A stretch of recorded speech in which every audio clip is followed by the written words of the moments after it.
Now let's go to Kabul. Our correspondent Anas Malik has been reporting from Afghanistan. He's been bringing us reports from in and around Kabul. He's seen it all, the fall of the civilian government, the takeover of the Taliban, and now the terrorist attack in Kabul.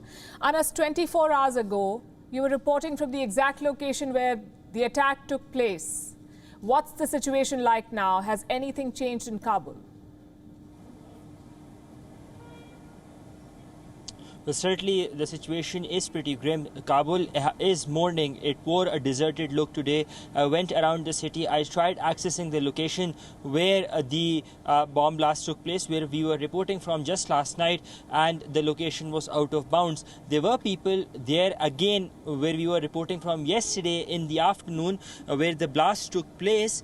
There was people still there, but in slighter numbers. Not as many as they were earlier, because we've been reporting there from there earlier as well, and we've seen a sea of people, but the number of people over there had drastically reduced.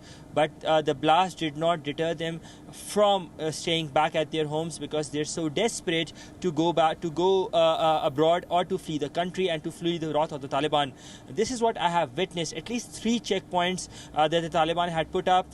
They were thoroughly checking, and they were preventing people, even if you had that special permit that has been issued by the Taliban's Afghan Ministry of Culture and Information. Despite of that, they were not allowing anybody, and at least I was not able to make it. At the North Gate, where the Afghan Army or the ANDSF are in charge, we saw that a number of people had been alleging that they had valid SIV certification and visas as well, yet they were not allowed to go through. They alleged that only those with green card holders or the US passports are only allowed to go through. That is a claim, because it could not be independently verified during the time I was there. We've seen the Italian mission wrap up as well, and with that, the NATO senior civil representative Stefano Pontecorvo, he's also left the country just a while back, in about 3 to 4 hours back.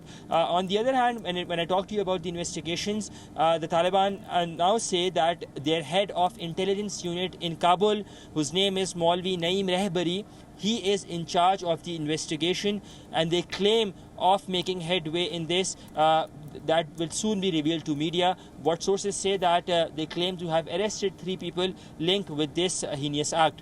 Palki? Right. There are also reports that the security situation is dangerous, that the airport could be targeted again. What is the threat perception, and how does this impact the evacuation effort on us? The evacuation effort has clearly taken a hit. Yesterday, day before yesterday, we saw about 19,000 people being evacuated. Yesterday, that number switched down till about 11,000, and we haven't heard back from the Pentagon as yet on the latest evacuation numbers. We expect that to be somewhere between 5,000 to 6,000, because during the in the run-up to the attack and after the attack hours, we saw evacuation coming to a halt. The US evacuation has taken a hit as well, because their partners, the Qatari government, today ran the last coaster or ferry service, as one would say it, which was basically escorting SIV applicants from a particular location to the military side of the airport, from where they would be boarding the flight to Doha. 40 days in Doha and then onwards to the US. So today was that last coaster out from that very location. So that has clearly taken a hit. With regards to the evacuation efforts, we're seeing that a lot of desperate Afghans are there. Now, as time passes by, it is becoming increasingly clear that not all of the deserving candidates, or not all of them who have worked in any capacity, would be actually able to make it out to freedom, the flight to freedom. They would not be able to catch that. Palki? Right. Anas Malik, thanks very much for holding fort for us there in Kabul. And I know that this is a very, very unstable situation. There is a threat perception. Stay safe is all I can say. And thank you very much for joining us tonight. WION is now available in your country. Download the app now and get all the news on the move.